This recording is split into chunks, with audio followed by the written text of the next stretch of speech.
Friends, आज हम लोग मॉडर्न फिजिक्स के कुछ टॉपिक्स को स्टडी करेंगे। जब भी हम लोग मॉडर्न फिजिक्स की बात करते हैं तो अराउंड 1890, 1900 और उसके बाद के पीरियड में फिजिक्स में जो भी डेवलपमेंट हुई, नई रिसर्च हुए, उसको हम लोग मॉडर्न फिजिक्स का पीरियड मानते हैं। तो around end of 19th century क्या था जब मॉडर्न फिजिक्स आया, उससे पहले देखिए सिचुएशन क्या था। उससे पहले classical physics had very solid foundation in Newtonian mechanics and Maxwell electromagnetic theory.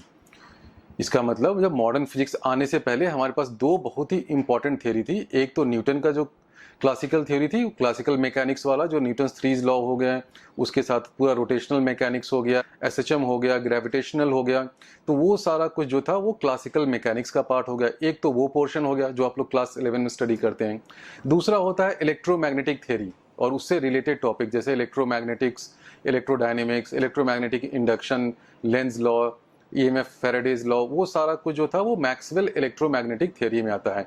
और ये थ्योरी काफी अच्छे से डेवलप्ड हो चुका था और बिल्कुल ही स्ट्रॉन्ग फाउंडेशन पे था। और क्लासिकल फिजिक्स में क्या होता था that it treated particles and waves as separate components of the physical reality. इसका मतलब क्या है?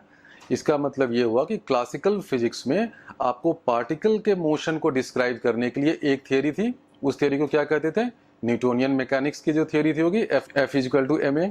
और दूसरी थ्योरी होती थी वेव थ्योरी, और उस थ्योरी में इलेक्ट्रोमैग्नेटिक्स वेव थ्योरी हो गया, इंटरफेरेंस के एक्सपेरिमेंट्स हो गए, डिफ्रैक्शन का हो गया। और ये दोनों थ्योरी बहुत ही स्ट्रांग था और दोनों दो सेपरेट कंपार्टमेंट्स में थे, दोनों अलग अलग थे। लेकिन उसी टाइम में मॉडर्न फिजिक्स में क्या हुआ कि some experiments around this time took place that shook this foundation. तो कुछ एक्सपेरिमेंट्स हुए, तो वो कौन कौन से एक्सपेरिमेंट्स थे? प्राइमरली उसमें दो एक्सपेरिमेंट थे, दो डिस्कवरीज थी। एक तो ब्लैक बॉडी रेडिएशन था और दूसरा फोटो इलेक्ट्रिक इफेक्ट था।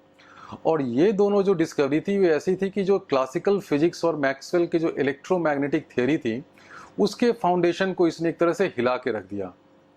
तो ब्लैक बॉडी जो रेडिएशन है वो तो क्लास 12th में आईआईटी जेईई लेवल में सिलेबस में नहीं है, इसलिए हम लोग इसको स्टडी नहीं करेंगे। तो आज हम लोग फोटो इलेक्ट्रिक इफेक्ट के बारे में स्टडी करेंगे। क्लासिकल फिजिक्स थ्योरी में क्या होता था? एक थ्योरी होता था पार्टिकल का, दूसरी थ्योरी होती थी वेव्स की। पार्टिकल की थ्योरी किसने दी? इसकी थ्योरी प्राइमरीली न्यूटन ने दी, और इससे जो कुछ कुछ और रिलेटेड कॉन्सेप्ट्स आ गए। इन दो थ्योरी की खासियत ये थी कि दोनों में अलग अलग टॉपिक्स को डिस्कस करते थे। पार्टिकल के या किसी बॉडी के पोजीशन के बारे में, उसके मोमेंटम के बारे में डिस्कस कर रहे हैं। वेव्स में क्या करते थे? वेवलेंथ हो गया, इंटरफेरेंस हो गया, वो सब डिस्कस कर रहे हैं। उसी तरह मैकेनिक्स में आप क्या डिस्कस करते थे? कोलिजन डिस्कस करते थे। तो वेव्स में आपने डिफ्रैक्शन डिस्कस किया, पोलराइजेशन डिस्कस किया। मैकेनिक्स में आपने रोटेशन और रोटेशनल डायनेमिक्स देखा, यहाँ पे आप इलेक्ट्रोमैग्नेटिक वेव्स देखते थे। मैकेनिक्स में आप ग्रेविटेशन पढ़ते थे, तो इसमें इंटेंसिटी ऑफ लाइट और ये सब रिलेटेड टॉपिक्स थे। तो ये टेबल मैंने सिर्फ इसलिए बनाया है कि around end of 19th century, around 1900, ये थियरी बिल्कुल ही स्ट्रांग था। उसमें दो अलग अलग कंपार्टमेंट थे। एक कंपार्टमेंट था पार्टिकल मैकेनिक्स का, या उसको न्यूटोनियन मैकेनिक्स कह लें, और दूसरा कंपार्टमेंट था इलेक्ट्रोमैग्नेटिक थियरी ऑफ मैक्सवेल। और ये दोनों थियरी जो थी वो सेपरेट, और हम लोग जो भी फिजिकल रियलिटी होता था उसको डिस्क्राइब करते थे या तो इस मैकेनिक्स वाली थियरी से या इलेक्ट्रोमैग्नेटिक थियरी से। लेकिन जब फोटो इलेक्ट्रिक इफेक्ट आया तो उसने इन दोनों थियरी के बीच में कुछ खलबली मचा दी। तो सबसे पहले देखिए फोटो इलेक्ट्रिक इफेक्ट होता क्या है। जैसा कि नाम ही से ही लग रहा है, फोटो का मतलब लाइट, इलेक्ट्रिक का मतलब लाइट से कुछ इलेक्ट्रिसिटी या इलेक्ट्रॉन इंड्यूस होने वाला इफेक्ट। तो नाम से बिल्कुल आपको सही लग रहा है। तो उसमें किसने कंट्रीब्यूशन किया? तो अराउंड 1890 टू 1900 हर्ज एक साइंटिस्ट था, साथ ही साथ लेनार्ड और एक दो और साइंटिस्ट थे। तो हर्ज and Lennard in a series of experiments demonstrated photo electric effect. अब वो एक्सपेरिमेंट क्या था मैं अगले स्लाइड में बताऊंगा। तो ये टाइम पीरियड था, उसमें ये दो तीन और कुछ साइंटिस्ट थे, वो लोगों ने मिलकर कुछ एक्सपेरिमेंट्स किए, तो देखा कि एक फोटो इलेक्ट्रिक इफेक्ट हो रहा है। वो इफेक्ट है क्या? उसका मैंने डेफिनेशन दिया है, the emission of electrons from a metallic surface when light of sufficiently high frequency falls upon it is called photoelectric effect। अभी हो सकता है बहुत कुछ इसमें कॉन्सेप्ट में समझ में नहीं आए, धीरे धीरे जब मैं इसको एक्सप्लेन करूंगा अगले स्लाइड्स में समझ में आ जाएगा। इसका डेफिनेशन होता है द एमिशन ऑफ इलेक्ट्रॉन्स। इसका मतलब इलेक्ट्रॉन इसमें निकल रहा है। कहाँ से निकल रहा है? From a metallic surface. तो आपके पास एक मेटालिक सरफेस होगा, उसमें से इलेक्ट्रॉन निकल रहा है। लेकिन क्यों निकल रहा है? When light of sufficiently high frequency falls upon it। इस पर जब हम लोग लाइट डालते हैं तो उससे इलेक्ट्रॉन निकल रहा है। अब आप इसमें ध्यान दीजिएगा कि ये वाला पोर्शन क्या लगा दिया, when light of sufficiently high frequency, ये क्लॉज क्यों लगाया? ये क्लॉज हमने क्यों लगाया? जब अगले स्लाइड्स में मैं पूरा डिटेल में इसकी थ्योरी एक्सप्लेन करूंगा तब इस क्लॉज का मीनिंग आपको समझ में आएगा। तो ये डेफिनेशन हो गया फोटो इलेक्ट्रिक इफेक्ट का। और यहाँ पे देखिए हमने light of sufficiently high intensity लिखा था, इसलिए देखिए मैं लिख रहा हूँ कि ultra violet light is required for photo electric effect in all cases except alkali metals. और अल्ट्रा वायलेट लाइट की ही क्यों जरूरत पड़ रही है और सिर्फ एल्कली मेटल्स में ही बिना इसके काम क्यों चल जा रहा है, ये सारा कुछ एक्सप्लेन होगा जब इस फोटो इलेक्ट्रिक इफेक्ट के थियरी को मैं अगले स्लाइड्स में एक्सप्लेन करूंगा। तो ये एक्सपेरिमेंटल सेटअप है। देखिए इसमें क्या होता है, यहाँ से लाइट फॉल कर रहा है, ये कैथोड है या जो मेटालिक सरफेस जिससे इलेक्ट्रॉन को निकलना है। यहाँ से इलेक्ट्रॉन निकल के यहाँ पे कलेक्ट हो रहा है, जिसको कुछ बुक्स में कलेक्टर भी लिखते हैं या एनोड लिख सकते हैं। और ऑब्वियसली क्योंकि इलेक्ट्रॉन का फ्लो हो रहा है तो उसको मेजर करने के लिए मैंने यहाँ एमीटर लगा दिया है, क्योंकि एमीटर मेजर्स करंट। और इन दोनों कैथोड और एनोड के बीच में पोटेंशियल डिफरेंस को मैं चेंज कर सकता हूं, इसलिए मैंने यहाँ पे एक वोल्टेज सोर्स भी लगा दिया है। ठीक है, तो अब सोचिए कि ये फोटो इलेक्ट्रिक इफेक्ट क्यों हो रहा है। तो अगर आप ध्यान से थोड़ा सोचेंगे तो आपको लगेगा कि नहीं, इसमें कोई कौन सी बड़ी बात है, क्योंकि इलेक्ट्रोमैग्नेटिक थियरी से मैंने देखा है कि जब भी लाइट फॉल करता है तो हर लाइट के पास तो अपनी एनर्जी होती ही है, और वो एनर्जी किस पे डिपेंड करती है, energy of any wave depends is proportional to intensity, उसकी इंटेंसिटी पे डिपेंड करती है। तो जैसे यहाँ से लाइट फॉल कर रहा है उसमें इंटेंसिटी है, और इंटेंसिटी भी क्यों होती है, क्योंकि इलेक्ट्रोमैग्नेटिक थ्योरी से आपने पढ़ा होगा प्रीवियस चैप्टर्स में, उसमें इलेक्ट्रिक फील्ड भी होता है, मैग्नेटिक फील्ड भी होता है।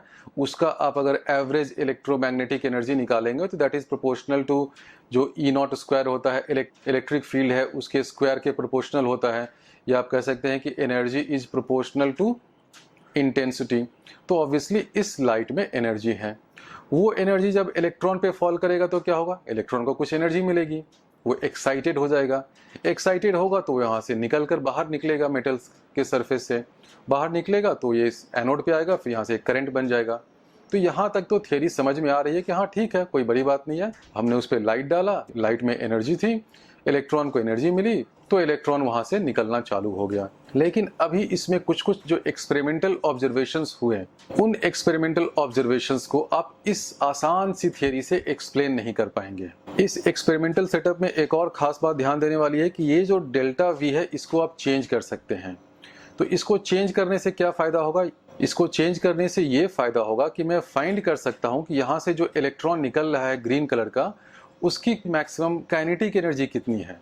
कि सपोज यहाँ से जो इलेक्ट्रॉन निकल रहा है उसकी maximum kinetic energy 10 electron volt है। अगर मैं यहाँ पे 10 वोल्ट का नेगेटिव पोटेंशियल दे दूं, -10 वोल्ट दे दूं, तो सारा का सारा इलेक्ट्रॉन जो है यहाँ तक पहुँच नहीं पाएगा, क्योंकि उसको वो अपोज कर रहा है। तो अगर आपको यहाँ से जो इलेक्ट्रॉन्स निकल रहे हैं उनकी मैक्सिमम काइनेटिक एनर्जी फाइंड करनी है, तो वो आप इस डेल्टा वी वाले कंपोनेंट से फाइंड कर सकते हैं। वो कैसे फाइंड कर सकते हैं कि अगर यहाँ से जो भी इलेक्ट्रॉन निकल रहा है उसकी जो भी मैक्सिमम काइनेटिक एनर्जी होगा that will be equal to E times this stopping potential, जो इसको कहते हैं, जो अगले स्लाइड्स में मैं बताऊंगा, ई टाइम्स वी एस। क्योंकि अगर सपोज आपका maximum kinetic energy 10 electron volt है और अगर आपने यहाँ पे 10 वोल्ट लगा दिया, इसका मतलब वो इसके काइनेटिक एनर्जी को रोक सकता है। तो हमने यहाँ पे लिखा है K max is equal to E V not. कोई इस इलेक्ट्रॉन्स जो यहाँ से निकल रहे हैं उन सारे इलेक्ट्रॉन्स में से मैक्सिमम काइनेटिक एनर्जी किसके पास कितना होगा, उसकी वैल्यू होगी E V not, where V not is the value of stopping potential which I have to apply to stop those electrons. क्योंकि अगर सपोज आपका के मैक्स जो है वो 10 इलेक्ट्रॉन वोल्ट है, इसका मतलब अगर यहाँ पर आप -10 लगा देंगे तो वो इलेक्ट्रॉन को आने से रोक लेगा। और इस एमीटर का क्या यूज है, इस एमीटर का ऑब्वियसली यूज है कि हमें फाइंड करना है फ्लो ऑफ करंट। तो अब हम लोग देखते हैं कि एक्सपेरिमेंटल ऑब्जर्वेशंस क्या क्या आए। पहला एक्सपेरिमेंटल ऑब्जर्वेशन आया जो बहुत ही चौंकाने वाला था, which was very surprising. First observation was that the maximum kinetic energy of ejected electrons is independent of light intensity but it depends upon the frequency of the light। और ये surprising क्यों था? पहले आप सोचिए कि आप मैक्सिमम काइनेटिक एनर्जी कहाँ से फाइंड करेंगे उस एक्सपेरिमेंट में। मैंने अभी दिखाया कि काइनेटिक एनर्जी मैक्सिमम जो था that will be equal to E times the stopping potential V not या वी एस कुछ भी लिखें। तो उस एक्सपेरिमेंटल सेटअप में हमने पोटेंशियल डिफरेंस को प्लस माइनस करने का एक सेटअप रखा था, तो उससे मैंने फाइंड किया कि maximum kinetic energy of the electron क्या है। तो अब हम लोग देख रहे हैं कि मैक्सिमम काइनेटिक एनर्जी जो है वो लाइट इंटेंसिटी के इंडिपेंडेंट है और फ्रीक्वेंसी पे डिपेंड कर रहा है।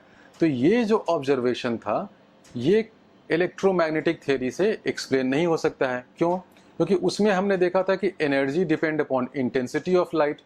तो अगर हम ज़्यादा इंटेंसिटी ऑफ लाइट डालेंगे इसका मतलब उस वेव के पास ज़्यादा एनर्जी है, तो ऑब्वियसली इलेक्ट्रॉन में भी ज़्यादा एनर्जी आनी चाहिए। लेकिन यहाँ तो दिखा रहा है कि नहीं, जो काइनेटिक एनर्जी है इलेक्ट्रॉन का वो तो लाइट इंटेंसिटी पे डिपेंड कर ही नहीं रहा है। तो ये एक सरप्राइजिंग ऑब्जर्वेशन था। साथ ही साथ दूसरा सरप्राइज ये भी था कि it depends upon frequency of the light. तो जब हम लोग इलेक्ट्रोमैग्नेटिक वेव थ्योरी देखते हैं तो उसमें फ्रीक्वेंसी और एनर्जी में कोई रिलेशन नहीं होता है। एनर्जी जो है वो फ्रीक्वेंसी पे डिपेंड नहीं करता है। तो ये भी समझ में नहीं आ रहा है कि ये फ्रीक्वेंसी पे क्यों डिपेंड कर रहा है। नेक्स्ट ऑब्जर्वेशन था that below a certain frequency no emission of electrons take place no matter how intense the light. तो ये भी सरप्राइजिंग ऑब्जर्वेशन था कि अगर आप भले ही बहुत ही इंटेंस लाइट डाल दें, 100,000 वाट्स का भी लाइट डाल दें, लेकिन अगर उसकी फ्रीक्वेंसी एक पर्टिकुलर कट ऑफ फ्रीक्वेंसी से कम है, सपोज कट ऑफ फ्रीक्वेंसी आपका 10 हर्ज है और आपने 5 हर्ज का लाइट डाल दिया, तो ये 10,000 वाट का हो या 10 बिलियन वाट का भी हो तो भी ये फोटो इलेक्ट्रिक इफेक्ट को प्रोड्यूस नहीं कर सकता है। तो ये भी सरप्राइजिंग था। No emission of electrons take place no matter how intense the light. क्योंकि वेव थियरी में हमें था कि अगर ठीक है हमने ज़्यादा इंटेंस लाइट डाला है तो ऑब्वियसली एनर्जी भी ज़्यादा है, एनर्जी भी ज़्यादा है तो इलेक्ट्रॉन्स को तो वो इजेक्ट कर ही देगा। लेकिन ये ऑब्जर्वेशन बता रहा है कि ये ऐसा पॉसिबल नहीं है। अगर आपके लाइट की फ्रीक्वेंसी एक पर्टिकुलर फ्रीक्वेंसी से कम है तो ये एमिशन नहीं होगा। और इसलिए आप ध्यान दीजिए कि जब मैंने डेफिनेशन बताया था फोटो इलेक्ट्रिक इफेक्ट का तो लिखा था कि when light of sufficiently high frequency या अल्ट्रा वायलेट लाइट होना चाहिए, क्योंकि उसकी फ्रीक्वेंसी ज़्यादा होती है विजिबल लाइट से।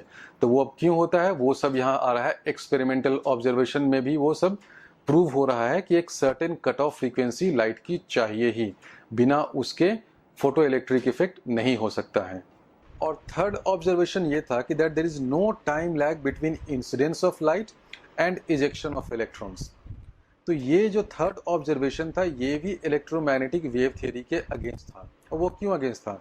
इलेक्ट्रोमैग्नेटिक वेव थ्योरी में क्या होता है कि सपोज आपने यहाँ से एक लाइट डाला और आपका ये सरफेस है, इस तरह का सरफेस है, ठीक है।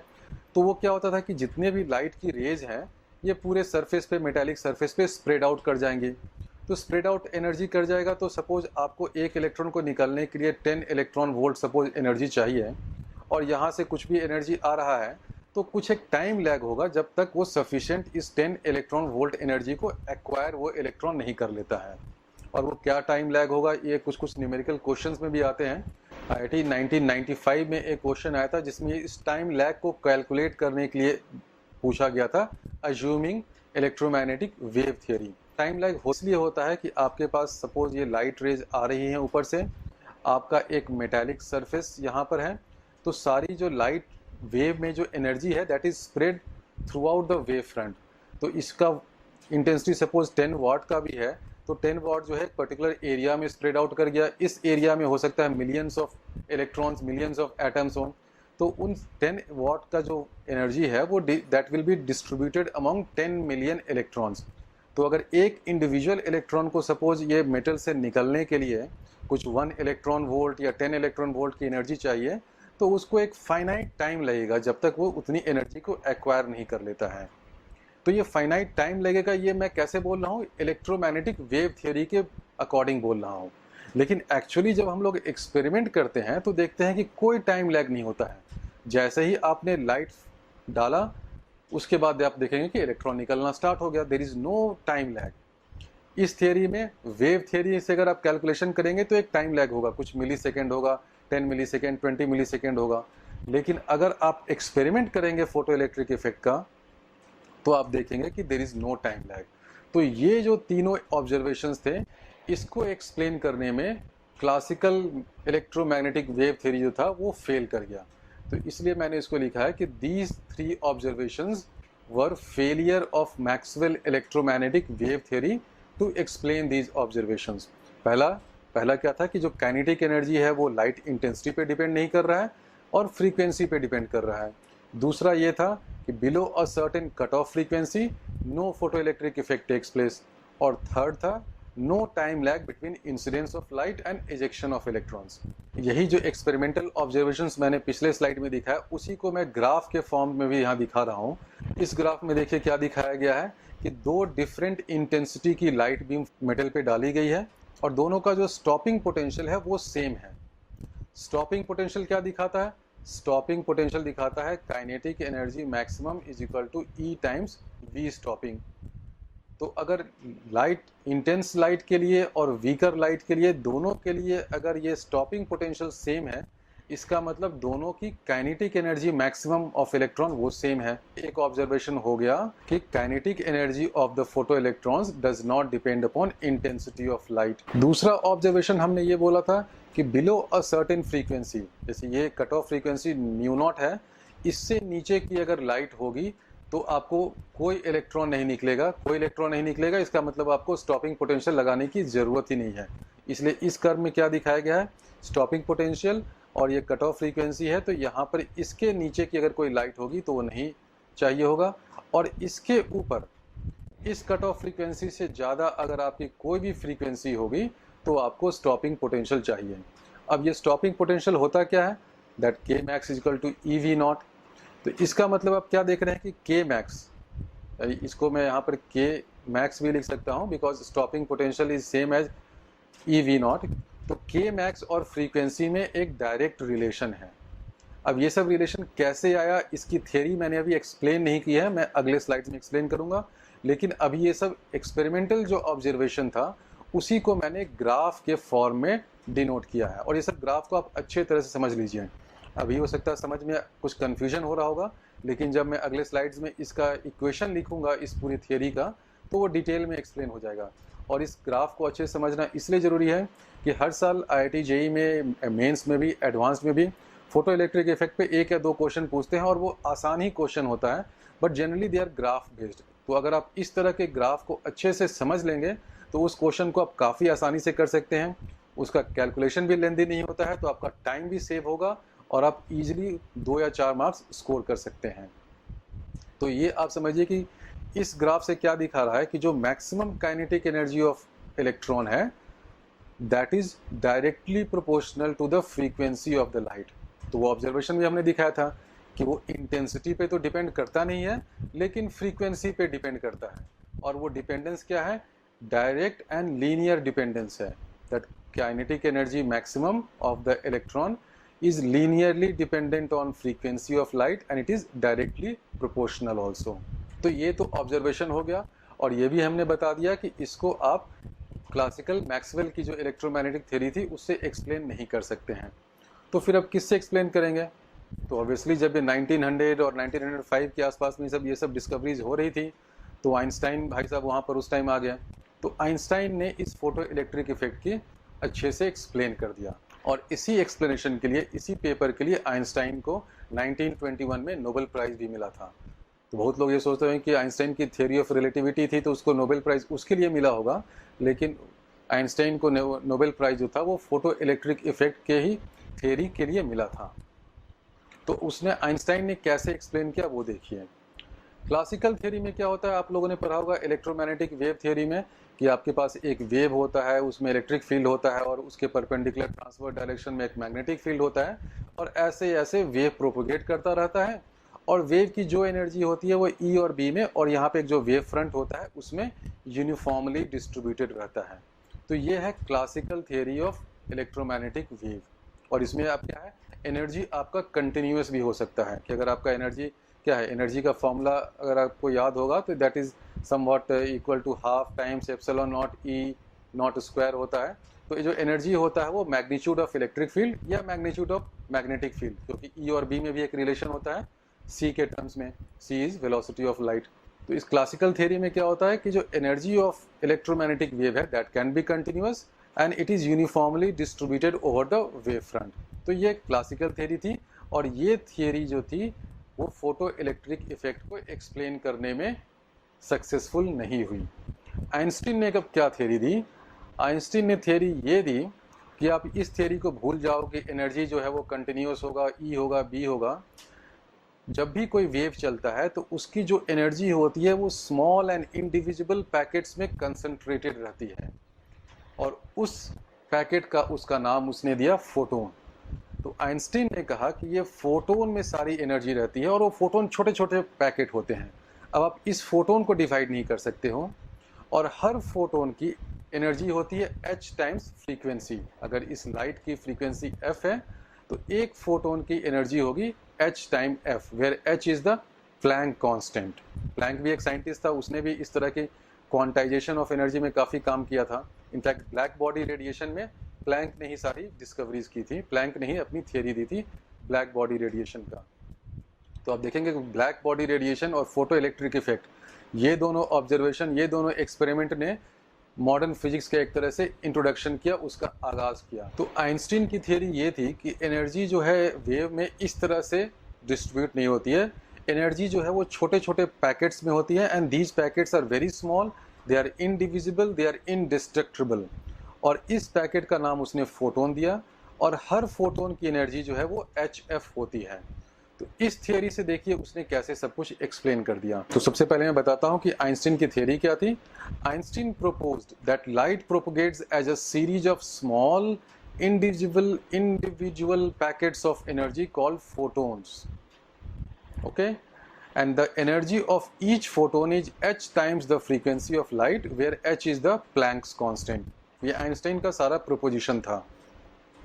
And thus energy is quantized, it is not continuous as in Maxwell electromagnetic wave theory of light. तो यहीं से क्वांटाइजेशन ऑफ एनर्जी का कॉन्सेप्ट आया कि आपका जो एनर्जी है वो क्या होगा, h टाइम्स f होगा। तो अगर आपका फ्रीक्वेंसी 100 हर्ज है तो आपकी एनर्जी जो है h का प्लैंक्स कांस्टेंट का वैल्यू होता है 6.6 इंटू 10⁻³ इंटू 100, उतनी ही एनर्जी होगी, और वो क्वांटाइज होगा। अगर हो सकता है आपने 2 फोटोन ले आए तो आपके पास टोटल एनर्जी 2hf हो गया। अगर आपने कहीं से 100 फोटोन लेकर आ गए तो आपकी एनर्जी जो है वो 100 टाइम्स hf होगा। ये कभी नहीं होगा कि आपकी एनर्जी जो है 1.5 टाइम्स hf हो जाए, ये कभी नहीं हो सकता है। तो ये जो कॉन्सेप्ट था क्वांटाइजेशन ऑफ एनर्जी का, ये आइंस्टीन ने दिया, और उससे पहले प्लैंक ने भी कुछ कुछ इसी टर्म्स में बात किया था जब उसने ब्लैक बॉडी रेडिएशन के बारे में डिस्क्राइब किया था। तो and energy does not depend upon intensity of light as in Maxwell theory. तो प्रोपोजिशन देना तो एक बात होती है, लेकिन लोगों ने इसे माना क्यों? लोगों ने इसे इसलिए माना कि इस प्रोपोजिशन से, इस थियरी से सारा का सारा जो फोटो इलेक्ट्रिक इफेक्ट है वो एग्जैक्टली वैसे ही डिस्क्राइब हो जा रहा था जैसा कि एक्सपेरिमेंट में दिख रहा था। It means experimental confirmation of this theory was obtained. तो ऑब्वियसली जब इस प्रोपोजिशन का एक्सपेरिमेंटल कंफर्मेशन हो गया तो इस थियरी को करेक्ट माना गया, और इसीलिए 1922 में आइंस्टीन को इस थियरी के लिए नोबेल प्राइज भी मिला। और आप सोचिए कि उसने ये थियरी दी थी 1905 में, आइंस्टीन ने फोटो इलेक्ट्रिक इफेक्ट वाली थियरी, और उसको प्राइज मिला था 1922 में। तो इस दो टाइम के बीच में काफ़ी सारे एक्सपेरिमेंट्स हुए हैं, और उन सारे एक्सपेरिमेंट्स ने दिखाया कि ये जो थियरी, जो प्रोपोजिशन आइंस्टीन ने दिया था वो बिल्कुल ही सही है।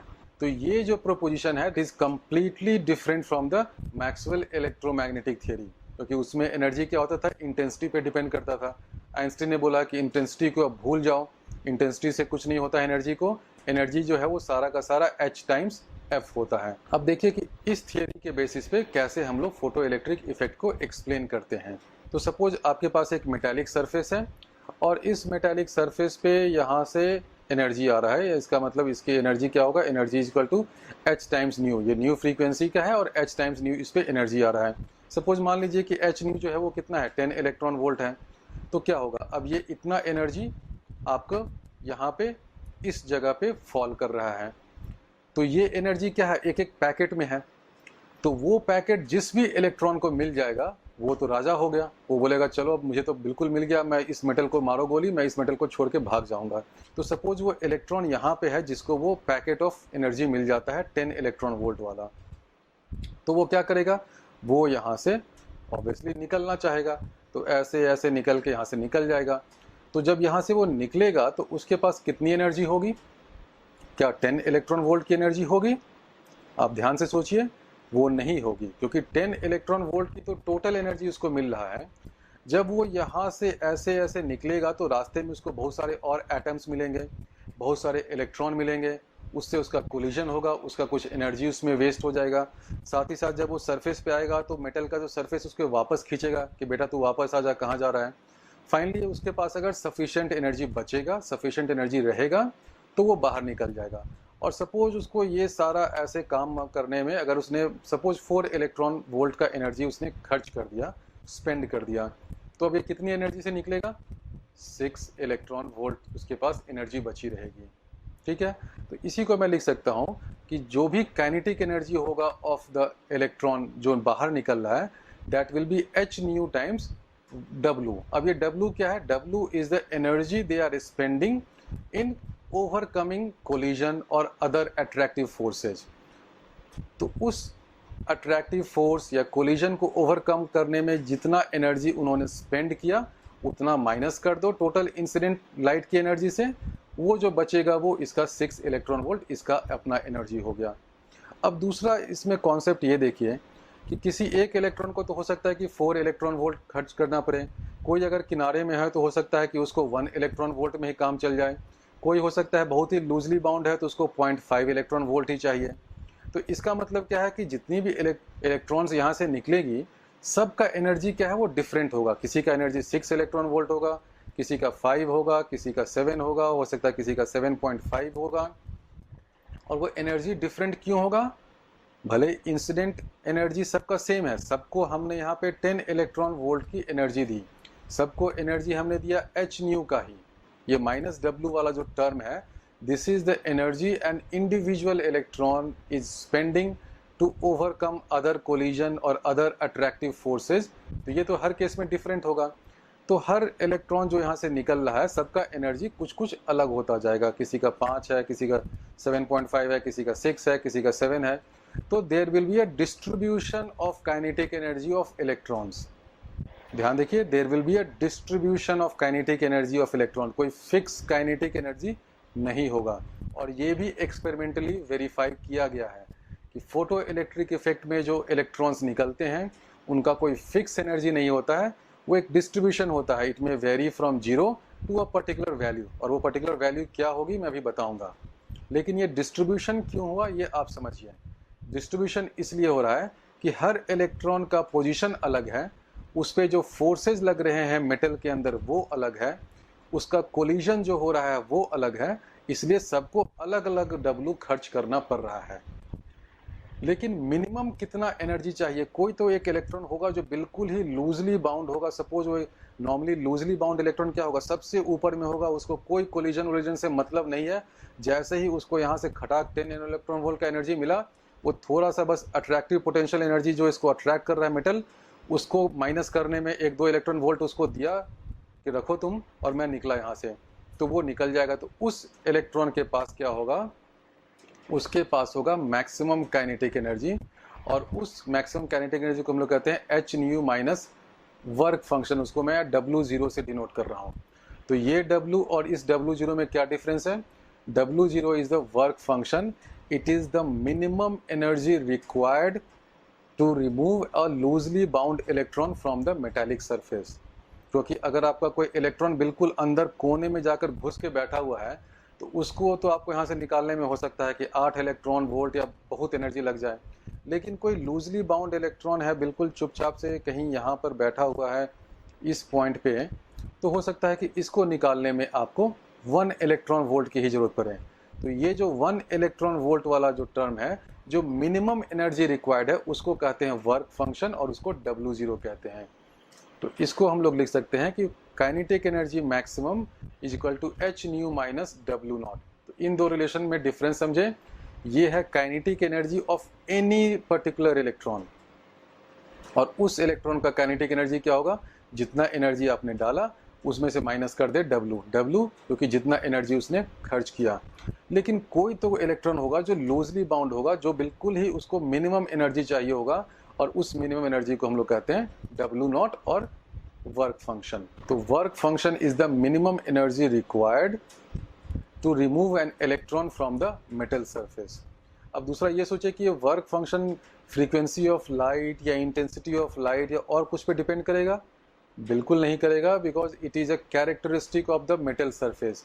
अगर सोडियम है तो उसका एक वर्क फंक्शन होगा, पोटेशियम है उसका अलग होगा, आयरन है उसका अलग होगा। हर सरफेस का एक वर्क फंक्शन होता है जो मैंने इस टेबल में भी दिखाया है। और इसी में आप देखिए कि सोडियम जो है उसका सबसे कम 2.28 है, एल्युमिनियम का कुछ ज़्यादा है, आयरन का तो और भी ज़्यादा है। और ये देखिए काइनेटिक एनर्जी मैक्सिमम जो है that will be equal to H nu minus W not. इसलिए जो कट ऑफ फ्रीक्वेंसी है वो सोडियम का सबसे कम होता है। अब आप याद करिए जब मैंने डेफिनेशन बताया था उसमें एक छोटा सा लिखा भी था कि for alkali metals you can do away with ultraviolet light also. उससे कम फ्रीक्वेंसी की भी लाइट है, अगर विजिबल लाइट भी है तो भी काम चल जाएगा। और वो इसलिए काम चलेगा क्योंकि सोडियम का वर्क फंक्शन जो है वो कम है, बाकियों का वर्क फंक्शन ज़्यादा है। यानी कि बाकियों में आपको कम से कम इतना इलेक्ट्रॉन वोल्ट तो चाहिए ही, 4.5 इलेक्ट्रॉन वोल्ट चाहिए ही फोटो इलेक्ट्रिक इफेक्ट कराने के लिए। सोडियम में अगर आपके पास एनर्जी 2.28 भी है तो आप क्या करेंगे, एच न्यू अगर आपका इससे ज़्यादा है तो कोई ना कोई इलेक्ट्रॉन वहाँ से निकल जाएगा, फोटो इलेक्ट्रिक इफेक्ट हो जाएगा। वर्क फंक्शन को कुछ बुक्स में फाई से भी लिखते हैं, और इस फाई को अगर आप एच और फ्रीक्वेंसी के टर्म्स में लिखें तो इसको एच न्यू नॉट कह सकते हैं, where this nu not is the cut off frequency. तो जो मैंने ग्राफ बताया था उसमें जो एक न्यू नॉट आप देख रहे होंगे कट ऑफ फ्रीक्वेंसी, उसका मतलब है कि अगर आपका जो इंसिडेंट लाइट है वो इस फ्रीक्वेंसी से ज़्यादा है तो ऑब्वियसली क्या हो जाएगा, एच न्यू माइनस फाई जो है, अगर आपका फ्रीक्वेंसी इससे ज़्यादा है इसका मतलब जो काइनेटिक एनर्जी है वो पॉजिटिव है, ग्रेटर देन 0 है। It means an electron will be ejected. तो इसलिए इसको कट ऑफ फ्रीक्वेंसी कहते हैं कि जो लिमिटिंग केस में क्या है, तो अगर आपका कम से कम कितनी एनर्जी चाहिए, वो होनी चाहिए H mu not is equal to phi to eject an electron. इसलिए इसका नाम कट ऑफ फ्रीक्वेंसी कहते हैं। फाई के टर्म्स में लिखें तो इसको हम लोग वर्क फंक्शन भी कहते हैं। इसी फ्रीक्वेंसी को, अगर फ्रीक्वेंसी क्या होता है, frequency is equal to C by lambda, where C is wave speed of light. तो इसको अगर आप चाहें तो आप ऐसे भी लिख दें एच सी बाई लैम्डा। तो इस लैम्डा को आप कह सकते हैं कट ऑफ वेवलेंथ भी कहते हैं। तो बुक्स में कभी फ्रीक्वेंसी के टर्म्स में लिखेगा, कभी वेवलेंथ के टर्म्स में लिखेगा, लेकिन ये बहुत ही सिंपल फॉर्मूले हैं। आप इसको ध्यान से देखेंगे तो एक बार समझ लेंगे तो हमेशा के लिए आप इसको समझ लेंगे कि फ्रीक्वेंसी और वेवलेंथ में क्या रिलेशन है, work function H mu not H C by lambda में क्या रिलेशन है। फोटो इलेक्ट्रिक इफेक्ट में जो कुछ भी मैंने बताया वो बस 3-4 इक्वेशंस हैं, उसको आप समझ लें, और 2-3 ग्राफ हैं। इन दो चीज़ को आप समझ लेंगे तो आप इसका कोई भी क्वेश्चन है बहुत ही आसानी से सॉल्व कर सकते हैं। पहला तो ये जो मैंने अभी बताया that K max is equal to H nu minus W not, और वो होता ही है क्योंकि मैक्सिमम काइनेटिक एनर्जी जो होगा वो जितना हमें इंसिडेंट एनर्जी मिला उसमें से वर्क फंक्शन मिनिमम कितना आप माइनस कर सकते हैं तो आपको काइनेटिक एनर्जी मैक्सिमम मिल गया। नेक्स्ट है कि काइनेटिक एनर्जी मैक्सिमम क्या होता है, ई वी नॉट के बराबर होता है। ये तो मैंने एक्सपेरिमेंटल ऑब्जर्वेशन था उसी में बताया था। तो काइनेटिक एनर्जी क्या है, कितना स्टॉपिंग पोटेंशियल है उसको आप ई वी नॉट कर दें तो that will be equal to kinetic energy maximum. एक दूसरे को सब्स्टिट्यूट कर दूं, के मैक्स को यहाँ ई वी नॉट रख दूं तो ये एक इक्वेशन आता है कि V not is equal to H nu by E minus W naught by E. तो अगर आपको याद हो रहा होगा कि अभी मैंने एक ग्राफ बताया था उसमें यहाँ पे स्टॉपिंग पोटेंशियल था और यहाँ पे फ्रीक्वेंसी था, तो उस ग्राफ को मैंने कैसे बनाया था, ऐसे बनाया था। अब आप देखिए इन दोनों में बिल्कुल ये वही रिलेशन आ रहा है, वी नॉट है यहाँ पे और ये एच न्यू बाई ई का टर्म यहाँ पर है, माइनस वर्क फंक्शन वाला भी नीचे आएगा। ये मैं भी अगले स्लाइड में दिखाऊंगा। इस इक्वेशन को ही यहाँ पर दिखाया जा रहा है that K max is equal to H F by work function. तो इस ग्राफ में यही दिखाया जा रहा है जो काइनेटिक एनर्जी है, maximum kinetic energy that is directly proportional to frequency. ये देखिए फ्रीक्वेंसी के डायरेक्टली प्रोपोर्शनल है, फ्रीक्वेंसी मेरा इस तरफ है, माइनस वर्क फंक्शन। तो वर्क फंक्शन क्या है, इसका वाई इंटरसेप्ट है इसका। तो ये सिंपल सा देखिए एक लीनियर रिलेशन है, इसलिए ये काइनेटिक एनर्जी मैक्सिमम और फ्रीक्वेंसी में ये ऐसा स्ट्रेट लाइन आ रहा है। और काइनेटिक एनर्जी मैक्सिमम को आप इक्वेट करें तो स्टॉपिंग पोटेंशियल के टर्म्स में तो ऐसे भी लिख सकते हैं। तो अगर स्टॉपिंग पोटेंशियल यहाँ पे रखें तो भी ग्राफ जो है मेरा एग्जैक्टली ऐसा ही बनेगा। दूसरा आप ध्यान ये दीजिए कि ये मेटल 1 के लिए है, मेटल 2 के लिए है, मेटल 3 के लिए है। तीनों मेटल के लिए ये जो एक्स इंटरसेप्ट है वो अलग अलग क्यों है, क्योंकि तीनों का कट ऑफ फ्रीक्वेंसी जो है वो अलग होता है, और वो कट ऑफ फ्रीक्वेंसी किस पे डिपेंड करता है, उसके वर्क फंक्शन पे, फाई पे। तो तीनों का, क्योंकि तीन डिफरेंट मेटल है, अलग अलग मेटल है, वर्क फंक्शन डिफरेंट होगा, इसलिए ये फाई 1, फाई 2, फाई 3 अलग अलग है यहाँ पर। साथ ही साथ आप ये भी देखिए कि जो इसका जो स्लोप है, ये तीनों का स्लोप एक ही है। और तीन क्या, यहाँ पे अगर आप 3000 मेटल का अगर ग्राफ बना दें तो सबका ये पैरेलल लाइन आएगा। पैरेलल लाइन क्यों आएगा, क्योंकि देखिए K max is equal to H F minus five. तो जो स्लोप है वो क्या है, एच क्या है, Planck constant, that is a universal constant, वो किसी मेटल पे डिपेंड नहीं करता है। इसलिए तीनों जो स्ट्रेट लाइन है उनका स्लोप सेम है। ये वाला पॉइंट अलग है, और वो वाला पॉइंट अगर आप फाइंड करना चाहें वर्क फंक्शन के टर्म्स में तो क्या होगा, के मैक्स इजिकल टू 0 इसमें सब्स्टिट्यूट कर दें तो आपका आ जाएगा F, that is cut off frequency, is equal to phi divided by H. इस ग्राफ को भी मैं आप एक्सप्लेन कर सकता हूँ, हाई इंटेंसिटी हो, लो इंटेंसिटी हो, क्योंकि एनर्जी जो है वो इंटेंसिटी पे तो डिपेंड करता ही नहीं है, इसलिए दोनों जो है वो यहाँ पर आकर मिल रहा है। ये क्या है, स्टॉपिंग पोटेंशियल। और स्टॉपिंग पोटेंशियल क्या होता है, K max that is kinetic energy max is equal to E times V S, that is stopping potential. और ये किस पे डिपेंड करता है, H F that is frequency minus work function phi. तो आप देखिए इस ग्राफ में जो स्टॉपिंग पोटेंशियल आपका है वो केवल फ्रीक्वेंसी पे डिपेंड कर रहा है।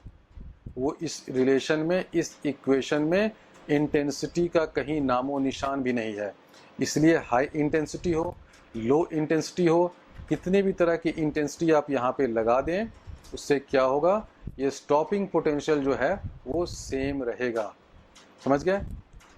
अगर आप पुरानी वाली जो क्लासिकल वेव थियरी है, अगर आप उससे इसको ग्राफ को बनाना चाहते या उसको एक्सप्लेन करते, तब देखिए क्या होता।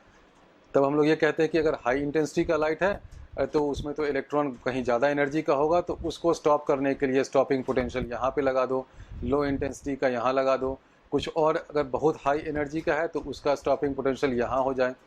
तो अगर आप classical theory of electromagnetic wave अगर उसको अगर सही मानते हैं, अगर वो सही होता, लेकिन है नहीं, अगर वो सही होता तो मेरा एक्सपेरिमेंटल वेरिफिकेशन में कैसे होना चाहिए था, स्टॉपिंग पोटेंशियल यहाँ पे और यहाँ पे होता, लेकिन ये तो हुआ नहीं।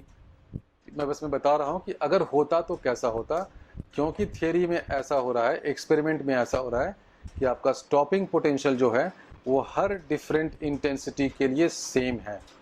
और ऑब्वियसली मैं इसमें एज्यूम कर रहा हूँ कि frequency of light is constant, क्योंकि अगर आपने फ्रीक्वेंसी चेंज किया तो देखिए क्या है, kinetic energy maximum is equal to E times V S, stopping potential is equal to H times frequency minus five. तो अगर आपने फ्रीक्वेंसी चेंज कर दिया तब तो आपका स्टॉपिंग पोटेंशियल चेंज कर जाएगा। लेकिन यहाँ पे इसमें मैं क्या दिखा रहा हूँ, फ्रीक्वेंसी सेम है, बस मैं इंटेंसिटी को चेंज कर रहा हूँ, तो इंटेंसिटी पे ये स्टॉपिंग पोटेंशियल डिपेंड नहीं करता है। तो अब ये 2-3 रिलेशंस मैं लिख रहा हूँ, और ये ही रिलेशन जो है वो आपको हमेशा के लिए काम आएंगे, और बहुत ही सिंपल रिलेशंस हैं। एक एक करके मैं बता दूँ, energy is equal to H nu सभी लोग जानते हैं, और kinetic energy of any particular electron क्या हो जाएगा, H nu minus work spent in the energy spent in overcoming the attraction. Maximum kinetic energy ये होगा H nu minus work function, और मैक्सिमम काइनेटिक एनर्जी का ये भी एक फॉर्मूला होता है, ई टाइम्स वी नॉट और ई टाइम्स स्टॉपिंग पोटेंशियल। इसी को मैं वी नॉट के टर्म्स में लिखूं तो ये एक लीनियर रिलेशन आ रहा है। एक और ग्राफ बनाया था पहले, उसको भी मैं एक्सप्लेन कर दूं। ये देखिए वी नॉट जो होता है स्टॉपिंग पोटेंशियल, वो क्या हो जाएगा, H nu by E minus W naught by E. तो इसलिए क्या है, स्टॉपिंग पोटेंशियल और फ्रीक्वेंसी में लीनियर रिलेशन है, और ये यहाँ से स्टार्ट हो रहा है। और ये ध्यान दीजिए कि ये जो सारे रिलेशंस मैंने लिखे हैं उसको मैंने फ्रीक्वेंसी न्यू या एफ के टर्म्स में लिखा है। आप चाहें तो सेम रिलेशन को न्यू को वेवलेंथ के टर्म्स में भी लिख सकते हैं। तो जहाँ जहाँ मैंने एच न्यू लिखा है उसको आप चेंज कर दें एच सी बाई लैम्डा से, क्योंकि nu is equal to that is frequency is equal to C by lambda. अच्छा, तीसरा जो ऑब्जर्वेशन था कि that there is no time lag, वो भी देखिए क्यों हो रहा है, वो भी क्वांटम थ्योरी से आसानी से समझ में आ सकता है। ये क्वांटम थ्योरी में क्या है, एक पैकेट है एनर्जी का, और ये जो पैकेट है वो किसी एक इलेक्ट्रॉन को मिलता है, ये कहीं जाकर डिस्ट्रीब्यूट नहीं हो रहा है। तो इसलिए there is no time lag because each individual photon of light that is quanta of light falls on any single electron and is completely absorbed by that single electron। तो जैसे ही ये फोटोन इस पे पड़ा किसी एक इलेक्ट्रॉन पे, एक ये सपोज ये एनर्जी का है, हर के पास HF एनर्जी है, HF एनर्जी है, तो ये वाला फोटोन सपोज आकर इस इलेक्ट्रॉन पे पड़ गया, गिरा, तो जैसे ही इस इलेक्ट्रॉन पे गिरा उसको अगर ये HF जो है वो उसके वर्क फंक्शन से ज़्यादा है तो खटाक से ये इलेक्ट्रॉन निकलने लगेगा। तो इसमें फोटो इलेक्ट्रिक इफेक्ट में टाइम लैग इसलिए नहीं होता है क्योंकि जो हर पैकेट ऑफ एनर्जी है वो किसी एक इलेक्ट्रॉन पे ही जाता है। There is no sharing of energy of one photon among several electrons. इसका मतलब ये नहीं कि ये जो ग्रीन वाला जो एक फोटोन है सपोज HF का, इसकी एनर्जी इस इलेक्ट्रॉन को भी मिल गई, इसको भी मिल गई, थोड़ा इसको भी मिल गई, अगर इसको 10 पार्ट में डिस्ट्रीब्यूट नहीं कर सकते हो, क्योंकि HF क्या है, जो फोटोन क्या है, it is an indivisible packet, इसको आप डिवाइड नहीं कर सकते हैं। बिल्कुल ये ऐसा छोटा सा छोटा पैकेट है कि इसको आप सब पार्ट में इस पैकेट को ब्रेक नहीं कर सकते हैं। तो पूरा का पूरा जो पैकेट ऑफ एनर्जी है वो एक इलेक्ट्रॉन को मिलेगा। वो इलेक्ट्रॉन को जैसे ही अगर इस पैकेट में सफिशिएंट एनर्जी है, वो इलेक्ट्रॉन जो है वो उस मेटल से निकल जाएगा। तो ये जो थियरी है, देखिए ये क्या है, this is in variance with the classical theory, क्योंकि उसमें क्लासिकल थियरी में क्या होता था कि यहाँ से ऐसे ऐसे एनर्जी आ रहा है और ये जो एनर्जी है पूरे मेटालिक सरफेस पे या पूरे वेव फ्रंट पे स्प्रेड आउट हो गया, यूनिफॉर्मली स्प्रेड हो गया, तो इसका एक कंटिन्यूअस डिस्ट्रीब्यूशन बनता था। आइंस्टाइन ने क्या कहा कि छोड़ो ये सब, इस तरह का यूनिफॉर्म डिस्ट्रीब्यूशन नहीं होता है, एनर्जी ऐसे क्वांटाइज्ड होता है, छोटे छोटे पैकेट में होता है, और ये जो पैकेट है वो किसी एक इलेक्ट्रॉन को एक पैकेट मिल जाएगा, पैकेट मिल गया, उसको अगर एनर्जी सफिशिएंट लगा वो उस पैकेट की एनर्जी को लेके उड़ जाएगा। क्वांटम थियरी और क्लासिकल थियरी, इस डिफरेंस को एक बहुत ही अच्छे एनालॉजी से HC वर्मा की बुक में समझाया गया है कि सपोज आप वाटरिंग ऑफ प्लांट्स कर रहे हैं, तो क्लासिकल थियरी में क्या है कि आपने पाइप से पानी निकाला और वो जो पानी है वो हो सकता है कि 10-15 प्लांट यहाँ पर हैं छोटे छोटे, उन सब प्लांट्स पे ऐसे ऐसे आपका पूरा पानी जो है वो डिस्ट्रीब्यूट हो रहा है। ये डायग्राम में अच्छे से नहीं बना पा रहा हूँ, HC वर्मा की बुक में आप समझ लेंगे कि क्लासिकल थियरी क्या करता है कि आपके पाइप से पानी जा रहा है और वो पानी जो है 10-15 प्लांट या 10-15 फ्लावर है, सब में यूनिफॉर्मली डिस्ट्रीब्यूट हो गया। क्वांटम थियरी क्या कहता है कि आप पानी को पाइप से नहीं कर रहे हैं, उसको छोटे छोटे वाटर पैकेट्स आपने बना लिए और आपने उसको फेंकना चालू किया, तो जो एक वाटर पैकेट है वो किसी एक इलेक्ट्रॉन या किसी एक फ्लावर पे जाके गिरा, दूसरा जो है वो किसी दूसरे पे गिरेगा। ये नहीं होगा कि एक वाटर पैकेट इस पे भी गिरा, इस फ्लावर पे भी, और इस पे भी गिरा और इस पे भी गिरा। ये क्वांटम थ्योरी में अलाउड नहीं है। क्वांटम थ्योरी क्या कहता है कि एनर्जी जो है वो इंडिविजुअल पैकेट में होगा और वो पैकेट जो है पूरा का पूरा कोई एक इलेक्ट्रॉन ले लेगा। उस फोटोन की एनर्जी का कोई sharing among several electrons is not allowed in quantum theory. तो अब हम लोग आते हैं कि लाइट को तो हमने दो तरह की थ्योरी से दिखाया। एक तो हमने वेव थ्योरी में पढ़ा जो इलेक्ट्रोमैग्नेटिक वेव थ्योरी था, और दूसरा जो अभी हमने देखा जो पार्टिकल थ्योरी कहते हैं या जो क्वांटम थ्योरी। तो दोनों में सही कौन सी थ्योरी है? आपको लग रहा हो कि अभी इतना तो आइंस्टीन ने बोल ही दिया तो आइंस्टीन की थ्योरी सही है, तो मैक्सवेल तो बेचारा, तो मैक्सवेल तो ऐसे ही हम लोग को लगता है बेवकूफ़ बना कर गया अपनी इलेक्ट्रोमैग्नेटिक थ्योरी से। तो वो बात नहीं है, दोनों थ्योरी अपनी अपनी जगह सही है। The wave theory of light and quantum theory of light complement each other, they do not contradict each other. इस सेंटेंस को ध्यान से समझिए कि दोनों थ्योरी है वो अपनी अपनी जगह दोनों सही है, दोनों एक थ्योरी ऑफ लाइट को कॉम्प्लीमेंट कर रहे हैं, एक दूसरे के पूरक हैं, एक दूसरे को कॉम्प्लीमेंट कर रहे हैं, एक दूसरे को कॉन्ट्रडिक्ट नहीं कर रहे हैं। वो इसलिए कॉन्ट्रडिक्ट नहीं कर रहे हैं कि कोई भी स्पेसिफिक इवेंट होगा, लाइट एग्जिबिट्स इधर अ wave or a particle nature, never both simultaneously. तो जैसे हमने फोटो इलेक्ट्रिक इफेक्ट की बात की तो उसमें लाइट ने क्या दिखाया, अपना पार्टिकल नेचर दिखाया। अगर हम इंटरफेरेंस एक्सपेरिमेंट की बात करेंगे तो लाइट को अपना वेव नेचर दिखा रहा है। डिफ्रैक्शन की बात करेंगे तो लाइट ने अपना वेव नेचर दिखाया। किसी एक पर्टिकुलर एक्सपेरिमेंट में लाइट जो होता है वो या तो वेव नेचर दिखाएगा या पार्टिकल नेचर दिखाएगा, और आपको चूज करना है कि उसको सही सही एक्सप्लेन करने के लिए आप वेव थ्योरी, जो मैक्सवेल वाली इलेक्ट्रोमैग्नेटिक वेव थ्योरी है उसका यूज़ करें, या जो आइंस्टाइन ने जो पार्टिकल और फोटोन की थ्योरी दी है उसका यूज़ करें। So these two theories do not contradict each other, rather they complement each other. They are like two sides of the same coin.